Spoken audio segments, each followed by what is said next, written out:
है मसीह का प्यारा वचन, ये है वचन प्यारा। परमेश्वर के धन्य नाम की महिमा हो। प्रभात मनन के सत्र 2376 में आप सभी का बहुत ही विनम्रता के साथ स्वागत करता हूं। आइए आज के मनन के लिए हम पढ़ते हैं पत्रस की पहली पत्री 2 अध्याय उसकी 24वीं पद। वह आप ही हमारे पापों को अपनी देह पर लिए हुए क्रूस पर चढ़ गया, जिससे हम पापों के लिए मरकर धार्मिकता के लिए जीवन बिताए। उसी के मार खाने से तुम चंगे हुए। पढ़ी गई पद के अंतिम भाग में लेखक पाप को एक बीमारी से तुलना कर रहा है। कोई भी बीमारी शरीर को कमजोर करती है। पाप रोग न केवल शरीर को बल्कि आत्मा और प्राण को भी प्रदूषित करता है, जिसकी वजह से हमारी आत्मा परमेश्वर से दूर हो जाती है। पाप शरीर और प्राण के नैतिकता को प्रदूषित करता है। Sin pollutes the moral state of both our body and soul.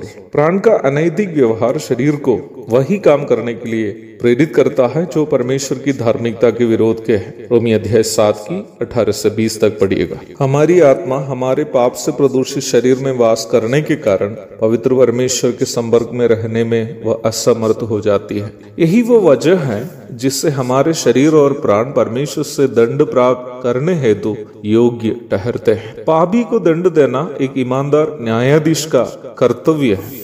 यदि न्यायाधीश अपराधी को दंड नहीं देता हो तो वो न्यायाधीश एक सच्चा न्यायाधीश नहीं है। इसलिए एक सच्चा न्यायाधीश के रूप में हम मनुष्यों के पापों के लिए दंड देना परमेश्वर का दायित्व है। और यदि परमेश्वर संसार के सभी मनुष्य को पाप का दंड दे तो कोई भी मनुष्य परमेश्वर के सामने अपने आप को योग्य साबित करके दंड से बच नहीं पाएगा। यहाँ मुझे एक ऐसी घटना याद आ रही है जो अफ्रीका के कोई देहाती क्षेत्र में हुई थी। निम्न गांव में किसी एक ही परिवार के सदस्य मुखिया बनता था। गांव के किसी भी विषय पर फैसला गांव का ये मुखिया ही करता था। घटना होती समय गांव के बुजुर्ग मुखिया की मृत्यु के बाद उनके जवान बेटा ही मुखिया बना हुआ था। उन दिनों में गांव में नियमित रूप में मुर्गा की चोरी होती थी। नियमित रूप में मुर्गा की चोरी से गांव के लोग काफी परेशान होकर मुखिया के पास आकर शिकायत की।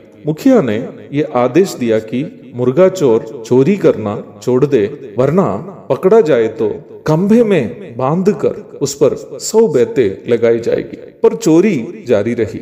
एक दिन अचानक चोर पकड़ा गया। जब चोर को मुखिया के दरबार में लाया गया, मुखिया सहित गांव के सभी वरिष्ठ लोग हैरान रह गए। कारण यह था कि चोर कोई दूसरा नहीं था बल्कि मुखिया की विधवा माँ ही थी। गांव के लोग भी चुप रह गए। कुछ देर तक मुखिया भी कुछ बोलने में असमर्थ रह गया। पर थोड़ी देर के बाद उपस्थित ग्रामीणों को देखकर मुखिया जी ने अपने हाथों को आगे बढ़ाते हुए आदेश दिया कि अपने को सामने के खंभे में बांध दिया जाए। यद्यपि लोग असमंजस में तो थे, वे मुखिया के आदेशानुसार उन्हें खंभे में बांध दिए। बंधा जाने के बाद मुखिया ने अपने अंगरक्षकों से इस प्रकार कहा, चोरी तो मेरी विधवा माँ ने किया, पर यदि उन पर 100 बेतें लगा दी जाए तो वो फिर जिंदा नहीं रहेगी। मुझे तो मेरी माँ को मृत्यु से भी और उसी प्रकार उसकी चोरी करने का स्वभाव से भी बचाना है। इसलिए आप लोग वो 100 बेतें जो मेरी माँ पर लगनी थी मुझ पर लगा दिया जाए। जब मुखिया के अंगरक्षक अपने निर्दोष बेटे पर एक एक करके बेतें लगाने लगे, वो विधवा माँ बिलक बिलक कर रोती हुई इस प्रकार बोली, मैं कैसी माँ हूँ, मेरी गलती के कारण मेरा बेटा मार खा रहा है। बेटे, मेरे बेटे, मैंने ना केवल तेरी इज्जत को मिट्टी में मिला दिया, ऊपर से तुझे मार भी दिलाई।